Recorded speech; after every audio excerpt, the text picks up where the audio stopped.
पद्मेश 24/7 में आपका स्वागत है। मैं हूं अर्चना मिश्रा। बुलेटिन की शुरुआत में सबसे पहले रुक करते हैं आज की हेडलाइंस पर।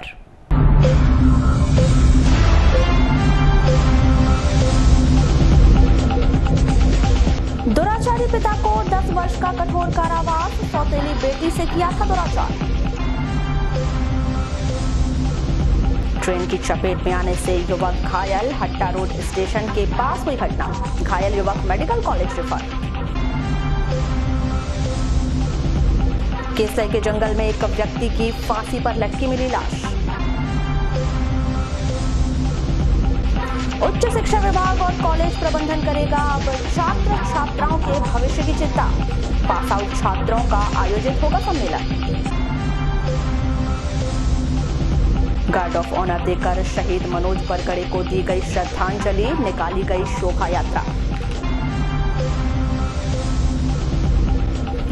और खरीदी केंद्र में गांव का नाम न आने से चिचगांव के किसान परेशान, जिला प्रशासन को सौंपा ज्ञापन।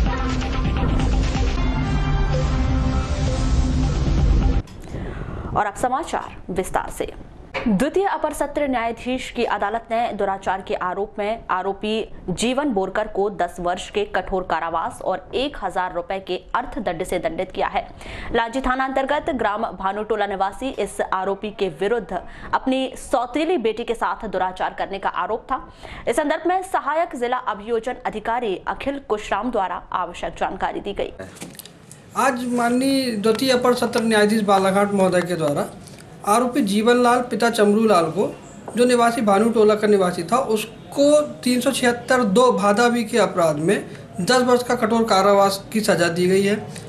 मामला संक्षेप में यह था कि जो आरोपी था, घटना दिनांक 20/7/2016 को अपने घर आया शाम को 6 बजे। अभियोक्त्री अपने घर पे थी।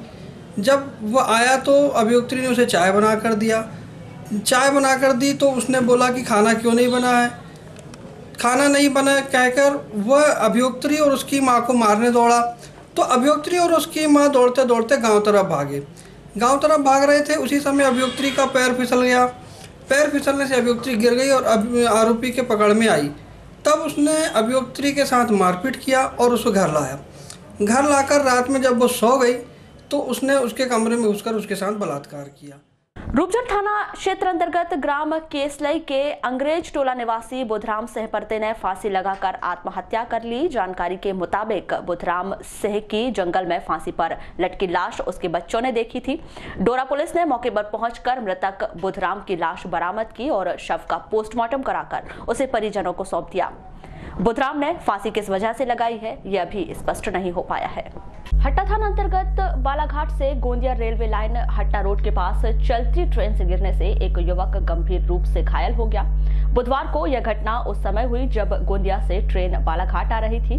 गंभीर रूप से घायल जागेश तुरकर खारा निवासी को जिला अस्पताल में भर्ती किया गया है।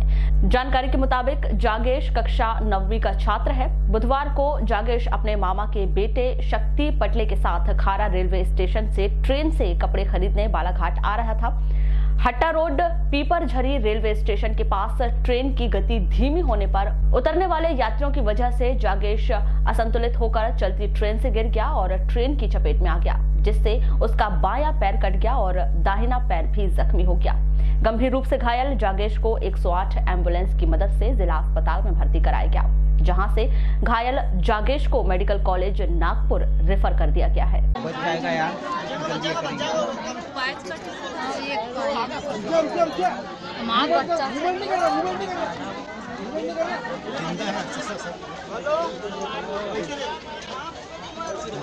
पूरा हो गया। गाड़ी पीछे मैं लूंगा नहीं, इसकी फोटो दे दिया सर। वो ठीक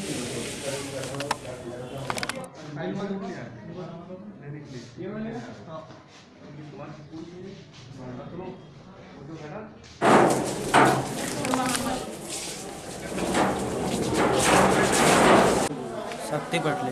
कहाँ से हो? मैं तो मर रही था, पर खारा में 2 साल से रह रहा। तो ये कौन आपका? मेरे फूफा जी। कैसी क्या घटना हुई थी?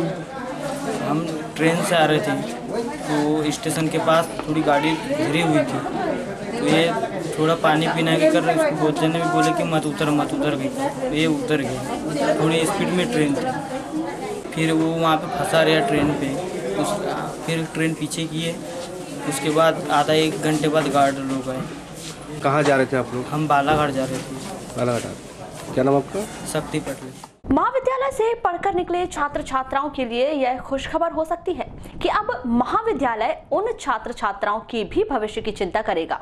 जी हाँ, यह सच है। आपको बता दें कि विश्व बैंक परियोजना के अंतर्गत स्टूडेंट ट्रेनिंग के लिए जेएसटी कॉलेज में 7 दिसंबर को पूर्व छात्र छात्राओं का एक सम्मेलन आयोजित किया गया है, जिसमें उन छात्र छात्राओं से एक प्रपत्र भरवाया जाएगा। साथ ही विवेकानंद कैरियर मार्गदर्शन प्रकोष्ठ के सहयोग से विभिन्न विषयों पर व्याख्यान दिया जाएगा। आपको बता दें कि कॉलेज से पढ़कर निकले पूर्व छात्र छात्राओं के लिए उच्च शिक्षा विभाग की यह योजना है, जिसके तहत एक सिस्टम बनाया जा रहा है कि ऐसे छात्र जो पढ़ाई पूरी कर चुके हैं वो वर्तमान में क्या कर रहे हैं या क्या करना चाहते हैं, उनके भविष्य को संवारने के लिए महाविद्यालय प्रबंधन द्वारा उच्च शिक्षा विभाग के सहयोग से हर संभव सहयोग प्रदान करेगा। आइए देखते हैं क्या कहते हैं जेएसटी कॉलेज के प्राचार्य प्रवीण श्रीवास्तव। 7 तारीख को विश्व बैंक ट्रैकिंग सम्मेलन रखा गया है। क्या मकसद है इस सम्मेलन का? इसका मकसद ये है कि हमारे इस महाविद्यालय से, वैसे ये उच्च शिक्षा विभाग की योजना है और पूरे मध्य प्रदेश में लागू है, तो इसके लिए उन्होंने कुछ महाविद्यालयों का पूरे मध्य प्रदेश स्तर पर चयन किया है, जिसमें बालाघाट जिले के 6 महाविद्यालय हैं।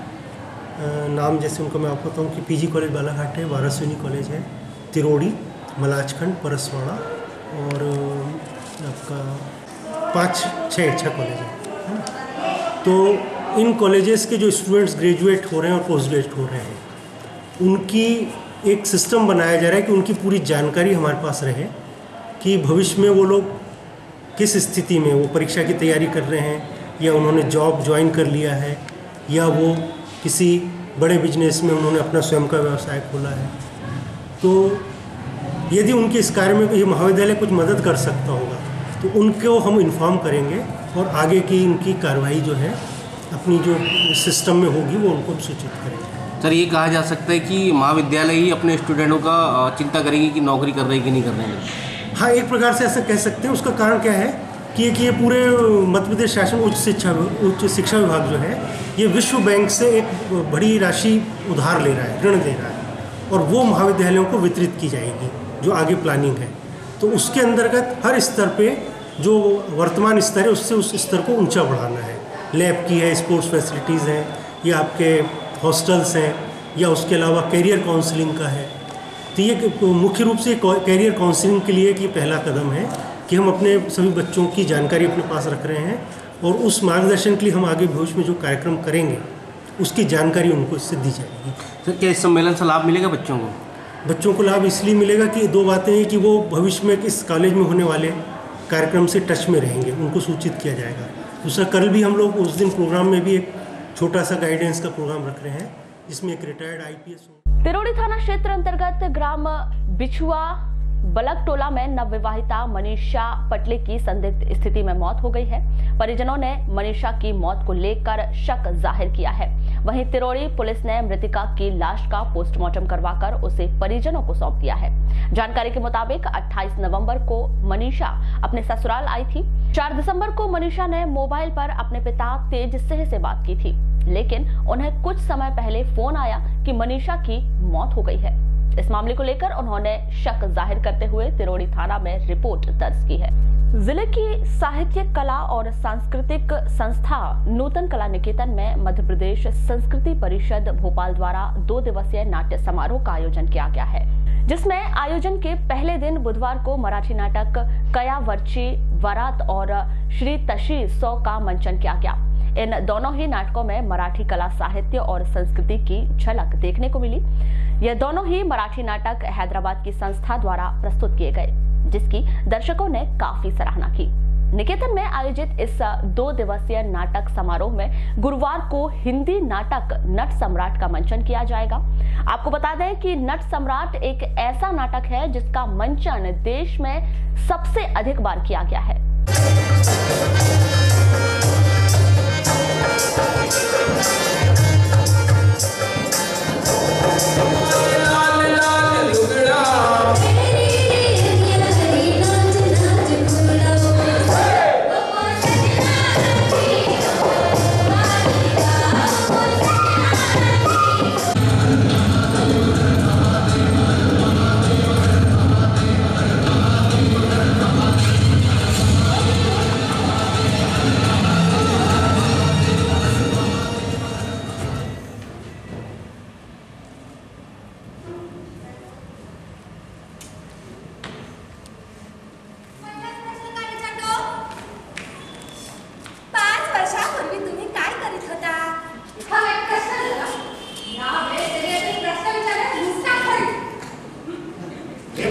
कधीपासून पटत नाहीये, पटेनासं झालंय हे त्याला सिद्ध करायचं होतं. त्या इतिहासाला 5 वर्ष पूर्ण झाली. आपण बस स्टॉपवर उभे होतो. Bus stop? हो. अच्छा, म्हणजे तो प्रसंग लिहिलाय? तो प्रसंग पण लिहिला. त्यावेळेस माझी काय चूक होती? तुझी चूक होती. चालत्या बसमधून हात खेचून मला खाली पाडलं. माझं माकडं सरकलं. शरद, मिस्टर कनेक्ट नीट आठवा तेव्हा काय झालं होतं? तुम्हीच आठवा काय झालं होतं. माझ्या आई बाबांनी तुम्हाला बोलवलं ते जेवायला पण नाही. आपल्याला कधी आपण सारंच मागे जाऊया, पण नाही. मैं दीपक गुप्ता हूँ, कार्यक्रम अधिकारी हूँ संस्कृति विभाग से. बालाघाट में मराठी साहित्य अकादमी मध्य प्रदेश संस्कृति परिषद की है. उसके अंतर्गत हम 2 दिवसीय नाट्य समारोह करा रहे हैं जो मराठी नाट्य प्रसंग के रूप में है. पहले दिन 2 मराठी नाटक होंगे. पहले का नाम होगा वायावरची बारात और दूसरा नाटक होगा श्री तशीसों. ये दोनों ही नाटक हैदराबाद की जो संस्था है वो करने वाली है और उनके लेखक हैं योगेश सोमन जी जो प्रसिद्ध रंगकर्मी भी हैं और फिल्म डायरेक्टर भी. दूसरा नाटक होगा 6 दिसंबर को जो नट सम्राट के नाम से है, जो जयंत देशमुख जी मुंबई से हैं वो लेकर आ रहे हैं. और इसके मुख्य पात्र के रूप में आलोक चटर्जी हैं जो मध्य प्रदेश नाट्य विद्यालय के डायरेक्टर भी हैं. बताइए. हमारा उद्देश्य है कि हमारे बालाघाट में जितनी भी ऐसी भाषाएं और बोली बोलने वाले जो हमारे नागरिकगण हैं उनकी भाषा में उनके लिए एक अच्छे से अच्छे रंगमंच पर प्रस्तुति दी जाए. ये प्रयास हमारा चला और मराठी भाषा अकादमी भोपाल के सहयोग से और भोपाल के द्वारा ही यहाँ पर हमने 3 नाटक का मंचन आयोजित किया है जिसमें 2 मराठी के नाटक हैं जो 5 तारीख को हो रहे हैं और नट सम्राट एक ऐसा नाटक है जिसका बहुत अधिक प्रयोग इस भारतवर्ष में हुआ है. श्री राम लागू, नसीरुद्दीन शाह जैसे आर्टिस्टों ने इस प्ले को किया है और अभी 1 साल पहले ही एक हमारे इस महाकौशल क्षेत्र के अच्छे रंगकर्मी. जिला अस्पताल में व्यवस्थाओं को लेकर शासन द्वारा बेहतर प्रयास किए जा रहे हैं ताकि मरीजों के उपचार में किसी प्रकार की कमी न हो. लेकिन वर्तमान में जिला अस्पताल में मरीजों को लेकर पदस्थ चिकित्सक गंभीर नजर नहीं आ रहे हैं. बुधवार को पद्मेश न्यूज टीम ने जब जिला अस्पताल का जायजा लिया तो दंत चिकित्सा ओपीडी में ताला लटका हुआ नजर आया. जब इस संदर्भ में उपस्थित वार्ड बॉय से चर्चा की गई तो उन्होंने क्या जानकारी दी, जरा आप भी सुनते चलिए. 1 मिनट सर, सॉरी सर, 12:40 पे ताला क्यों लगाया ये बता दो आप. ऐसा मैडम नहीं तो मैं क्या कर सकता हूँ सर. इसमें पैसे मत लीजिए सर. कितने बजे हॉस्पिटल रहता है? सुबह 8 बजे से 1 बजे तक रहता है सर. तो 12:40 पे ही मैडम चलेगी. अब मैं क्या बता सकता हूँ सर. अगर कोई पैसे ना आएगा उसकी दिक्कत नहीं. मैं आपको खोल देता हूँ सर. नहीं क्या दिक्कत है? नहीं, खोलने की बात नहीं है लेकिन बंद कर दिया आपने. क्या नाम है आपका? राजेश. यहाँ किस पद का है? वार्ड वाइज पोस्ट पे. वहीं इस मामले में सिविल सर्जन ए.के. जैन ने दूरभाष पर चर्चा के दौरान कहा कि अस्पताल में ओपीडी का समय सुबह 8 बजे से दोपहर 1 बजे तक है, लेकिन ओपीडी के चिकित्सक इस नियत समय के पहले चले गए हैं. इस मामले को संज्ञान में लेकर उचित कार्यवाही की जाएगी. मध्य प्रदेश शासन के द्वारा किसानों को लाभ पहुंचाने उनकी उपज को समर्थन मूल्य पर खरीदा जा रहा है, लेकिन कुछ किसान शासन की योजना का लाभ लेने से अभी तक महरूम हैं. नगर से सटे ग्राम चिचगांव के करीब 2 सैकड़ा किसानों के सामने समस्या खड़ी हो गई है कि वे अपने धान कहां बेचें, क्योंकि ग्राम चिचगांव के किसान अब तक खुरसौड़ी सोसाइटी के अंतर्गत धान बेचते थे. इस बार इस ग्राम के किसानों का नाम ही नहीं आया है. आपको बता दें कि समर्थन मूल्य पर धान खरीदी प्रारंभ हुए 20 दिन हो गए हैं, लेकिन चिचगांव का नाम खरीदी केंद्र में नहीं आने के कारण यहां के किसान परेशान हो गए हैं. इस समस्या को लेकर उन्होंने आज कलेक्टर को ज्ञापन सौंपा. इसके बाद वे कृषि मंडी परिसर में लग रहे खुरसौड़ी खरीदी केंद्र में पहुंचे, जहां उन्होंने डाटा ऑपरेटर से बात कर जानकारी दी. इस समस्या को लेकर किसानों ने आंदोलन की चेतावनी दी है. मेरा नाम नूतन प्रसाद रणगिरे, चिचगांव का है कृषक. अच्छा, यहाँ कैसे आए थे आप? मैं इसलिए आया था कि हमारे यहाँ धान खरीदी नहीं हो रही है क्योंकि चिचगांव का नाम ही नहीं है अपने खुरसोड़ी सोसाइटी के अंदर. तो पहले था नाम? हाँ, पहले था. तो अभी कहाँ बेचने वाले हैं धान? अभी हम लोगों का कोई आदेश ही नहीं आ रहा है किस जगह दिया जाए. तो कितने सालों से आप खुरथोड़ी केंद्र में धान बेचे जा रहे थे? हम जब से शुरुआत हुआ है हम खुरथोड़ी केंद्र में ही देते हैं। यहाँ अधिकारियों से किसी से बात की? यहाँ पे ऑपरेटर से बात। हाँ, ऑपरेटर से बात की। क्या बोल रहे हैं? वो तो बोल रहे हैं कि आपका यहीं से पंजीयन में नाम ही नहीं है, यानी गांव का नाम ही नहीं है, किस गांव का जुड़े का, जब देख खरीदेंगे बोलते। फिर ऐसे में क्या करेंगे आप, जैसे आपका नाम नहीं है? हमको तो बहुत परेशानी है सर, क्योंकि अभी हम लोगों को अभी रबी की फसल आना बिजाई खरीदना है, तो अभी हम धान जब तक की बिक्री नहीं करेंगे तो अपने पास पैसे आएंगे कहाँ से? संतोष भंडूरिया। कहाँ रहते हो? चीजगांव। अभी तो ऐसा कुछ पता ही नहीं चल रहा है जी, कहाँ बेचेंगे कुछ ऐसा समझ नहीं। अधिकारियों से पूछो तो बोले तुम्हारे गाँव का पंजीयन में नाम ही नहीं है। कितने लोगों ने पंजीयन करवाया? कम से कम 200 किसान है जी। हाँ, 200 किसान का पंजीयन है हमारे गाँव से। वही तो समझ में आ रहा है कि हम धान कैसा करेंगे। सब पैसे वाले घर पे आके हो रहे हैं, धान काटने वाले का पैसा नहीं दिए, अभी रब्बी लगाना बिजाई के लिए पैसा नहीं है। बहुत मुश्किलों का सामना करना पड़ रहा है। मैं कृष्ण कुमार रणगिरे, चीजगांव से कृषक हूँ। तो ये बताइए रणगिरी जी यहाँ पर आए थे, क्यों आए थे, किस वजह से आना पड़ा था? यहाँ पर क्या है, हमारी धान चूर के हो चुकी है, बेचने के संबंध में यहाँ पता करने आए थे। तो यहाँ पर खुरसोड़ी केंद्र के अंतर्गत हमारा चीजगांव आता है, जिसमें यह पता चला कि हमारे गांव का नाम नहीं है, जिससे हमें धान बेचने में परेशानी हो रही है। और बात तो अभी हमको धान कटाई रबी के लिए बीज खरीदना है, उसके लिए पैसे नहीं है। तो ऐसी स्थिति में हमको किसान सेठों को सस्ते दाम पर बेचने के लिए मजबूर होना पड़ेगा, क्योंकि 20 दिन हो चुके हैं धान खरीदी प्रारंभ। मगर ये बताइए आपके गाँव का नाम क्यों हटा दिया गया है खुरथोड़ी केंद्र से, क्या वजह लगती है? अब ये तो जिला स्तर की लापरवाही है, उन्होंने हमारा गांव क्यों छोड़ दिया है उनकी गलती है, हमें नहीं पता। हम तो यहीं इसी केंद्र में आज तक धान बेचते आए हैं। कितने किसान होंगे जो? हमारे यहाँ से लगभग 200 किसानों का पंजीयन हुआ है। आप कैसा करेंगे? अब हमने आज ज्ञापन दिए हैं कलेक्टर महोदय को, अगर 2-3 दिन में कार्रवाई नहीं होती तो फिर किसान मजबूरन जिला प्रशासन की ओर फिर से आंदोलन के लिए बाध्य होना पड़ेगा। वहीं इस संबंध में खुरसौड़ी केंद्र के data entry operator Devendra Kumar Nakpure का क्या कहना है, आइए जानते हैं। राम है चीजगांव, वहाँ के किसानों की धान नहीं ले रहे हैं, क्या वजह से नहीं ले रहे और क्यों हटा दिया गया? उनका सर एक्चुअल मैपिंग के टाइम में क्या है, शासन की नीति है कि अभी 1200 के ऊपर जो पंजीयन है उनमें जो पंजीयन ज़्यादा होगा तो उसको दूसरी समिति में कन्वर्ट करवा रहे हैं। तो उसमें लगभग 1200 पंजीयन हमारे हो चुके थे, 1290 पंजीयन कुल। तो चिजगांव का ऐसा है कि उस ग्राम को दूसरी समिति में कन्वर्ट करेंगे, इसलिए। लेकिन 20 दिन हो चुके हैं, अभी तक वो लोग अपनी धान किसी केंद्र में भी नहीं बेच पा रहे हैं, बहुत सारी आर्थिक समस्या आ रही है उनके साथ में। हमने उसे आवेदन तो दे चुके वहाँ NIC ऑफिस में, वहाँ से प्रोसेस चालू है। अब शायद कब तक चलती उसकी कार्रवाई तो अब वही बताएंगे। बैहर पुलिस ने वन्य जीव पेंगुलिन के साथ पकड़े गए 3 आरोपी फूल सिंह उइके, बुद्ध सिंह उइके और मिश्री परिवार को बैहर न्यायालय में पेश किया, जहां से उन्हें न्यायिक रिमांड पर बैहर उप जेल भिजवा दिया गया है। आपको बता दें कि इन तीनों आरोपियों को बैहर पुलिस ने पेंगुलिन के साथ पकड़ा था।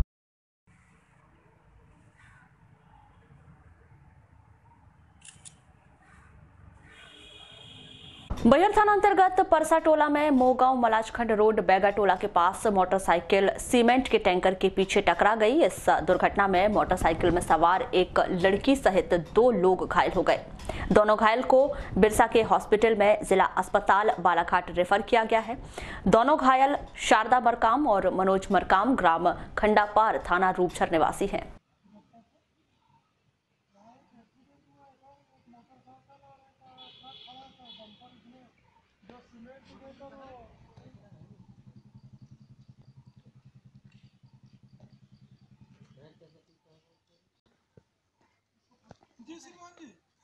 ग्रामीण थाना अंतर्गत ग्राम ओरमा में बैलगाड़ी से खेत जा रहे एक किसान को उसके ही गांव के व्यक्ति ने उभारी से हमला कर घायल कर दिया।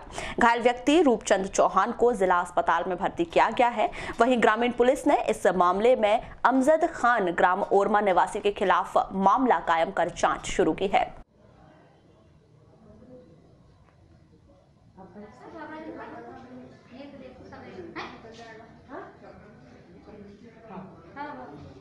विधानसभा चुनाव के तहत वाहनों के चालक और परिचालकों के लिए डाक मतपत्र से मतदान की सुविधा SDM कार्यालय में की गई है।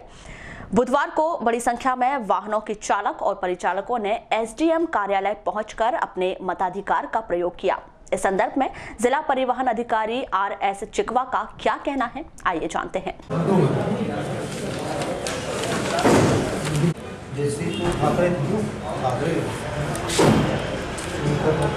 पुलिस विभाग में जितने लग रहे हैं वो भी देख ले रहे हैं।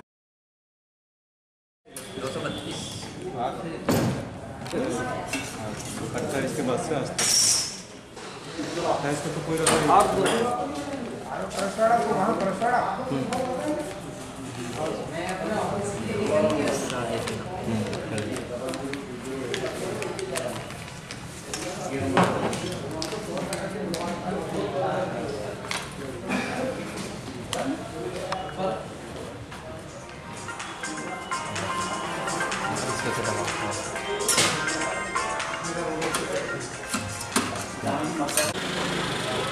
मैं RS चिकवा DTU बालाघाट।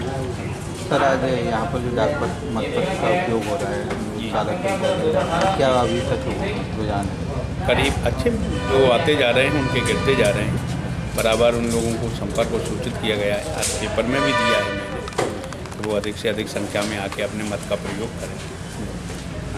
लगभग कितने टोटल डाक? अभी 125 के लगभग गिर चुके हैं। और इसके पहले जो है 27 तारीख में उत्कृष्ट विद्यालय में अलवर दिए गए हैं, शेष बचे हुए हैं जो वो आते जा रहे हैं। सर टोटल कितने डाले जा रहे हैं, ऐसी कोई आंकड़ा? टोटल अभी ऐसे एकदम आंकड़ा अभी 125 के लगभग गिर चुके हैं। बीते 2 दिनों में मौसम में अचानक बदलाव देखा जा रहा है।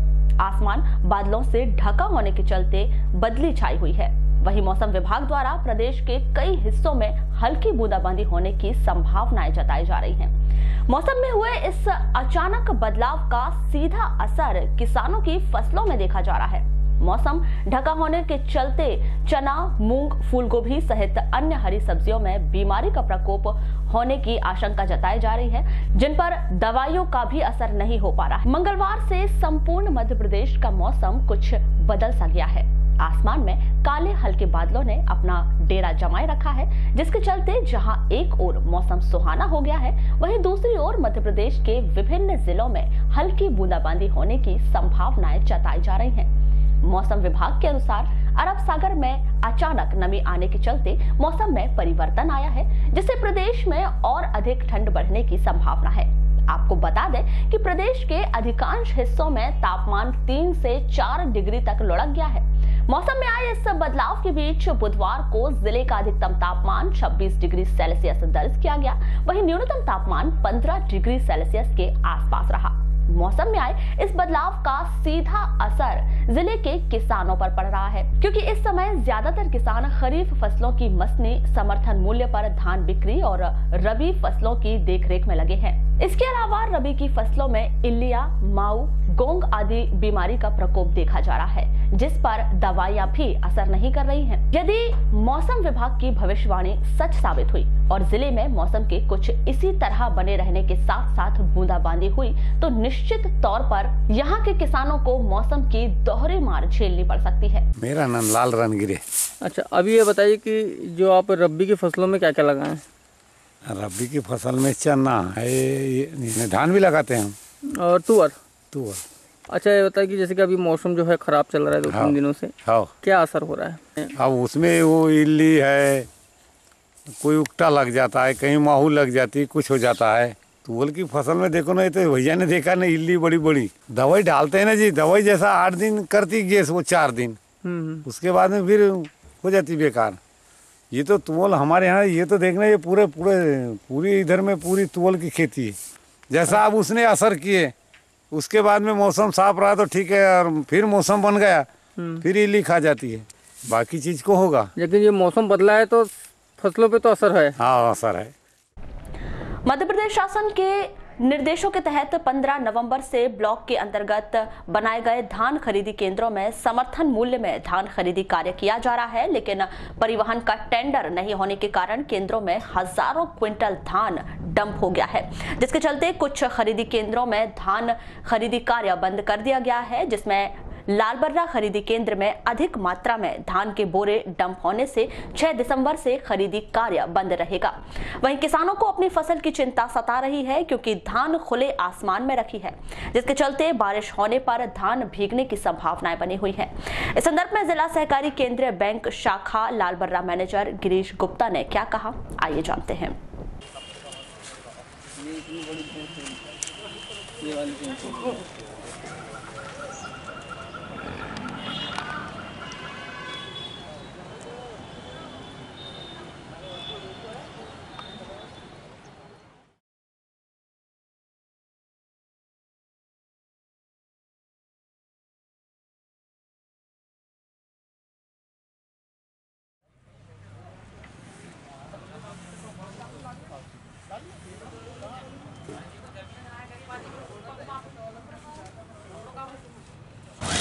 मैं शालिग्राम ठाकरे मार्केटिंग सोसाइटी की जो खरीदी है उसमें गवारी का चार्ज है मेरे। जी जी। अब तक कितने किसानों से सर धान खरीदी जा चुकी? हमने अभी तक 60 किसानों से माल खरीदी।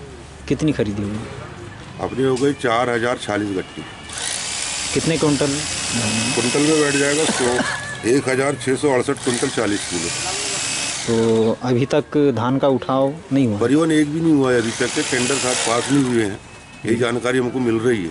अपने जो गोदाम है मार्केटिंग के उसके में हम लोग माल को अंदर अभी डंप कर रहे हैं पानी वैसे की व्यवस्था के हिसाब से। तो जितने किसानों से धान अभी तक खरीदी गई वो तो पर्याप्त तो मतलब साधन है? हाँ, गोदाम उसका तो साधन है पूरा का। सर 15 नवंबर से जो धान खरीदी का कार्य चालू हुआ है, अब तक कितनी खरीदी हो चुकी है किसानों से?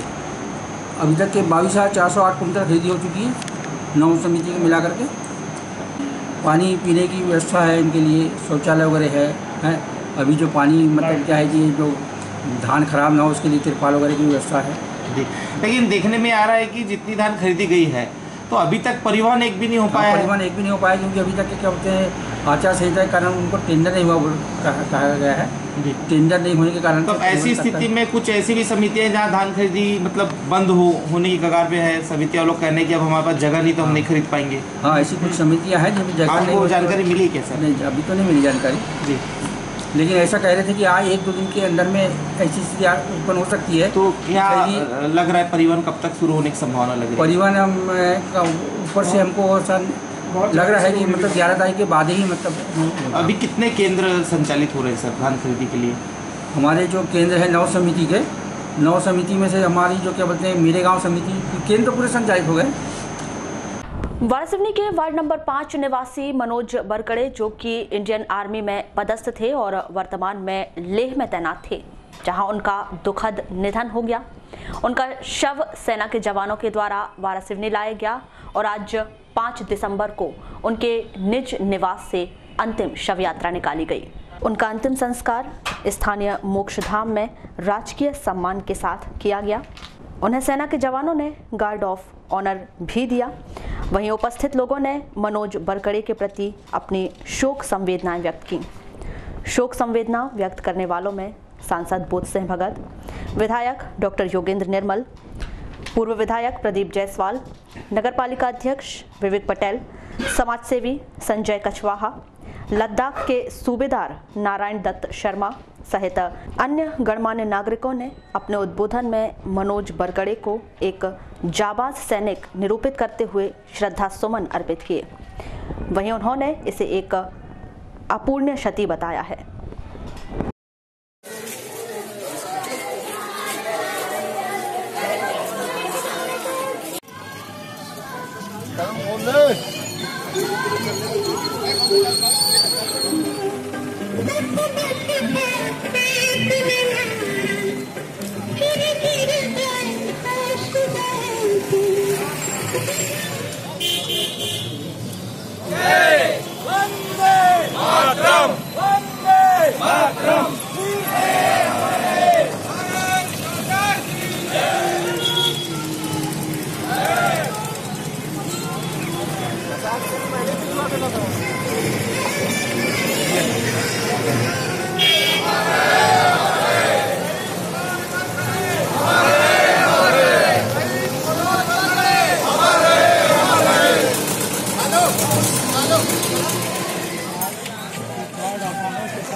वारासिवनी में हो यार।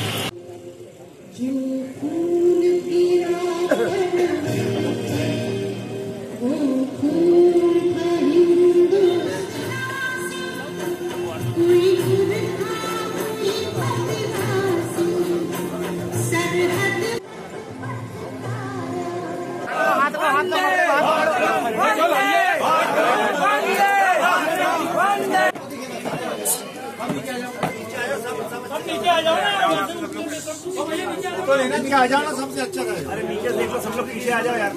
अमर शहीद मनोज वारखड़े, अमर शहीद मनोज वारखड़े।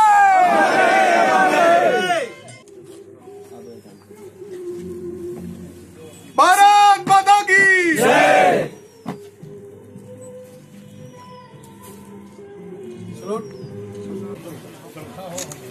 भारत माता की जय।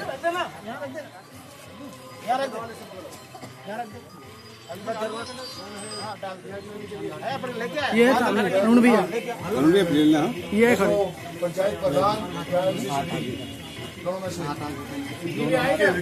जिसको जाओ उसको भारत माता की जय, भारत माता की जय, वंदे मातरम, वंदे मातरम। अमर शहीद मनोज वारखड़े, हमारे हमारे, अमर शहीद मनोज वारखड़े, हमारे हमारे। सलाम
बुलेटिन के अंत में एक बार फिर नजर डालते हैं आज की हेडलाइंस पर।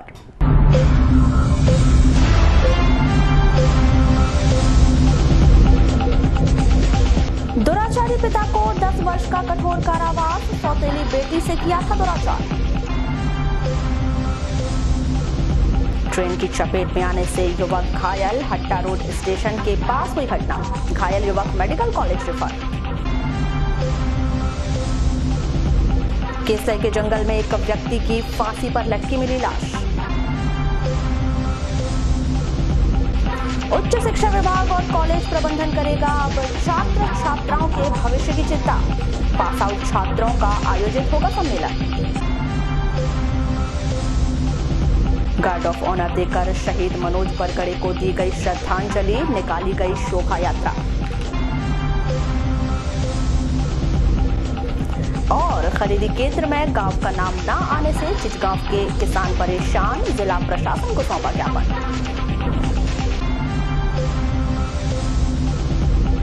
तो ये थी अब तक की खास खबरें। बदमेश न्यूज की तमाम जानकारी के लिए आप हमारी वेबसाइट www.balaghatexpress.in पर भी लॉग ऑन कर सकते हैं। इसके अलावा आप अपने एंड्रॉइड फोन से प्ले स्टोर पर जाकर बालाघाट एक्सप्रेस ऐप भी डाउनलोड कर सकते हैं। तो आज बुलेटिन में बस इतना ही। अगली न्यूज बुलेटिन के साथ फिर मुलाकात होगी, तब तक के लिए नमस्कार।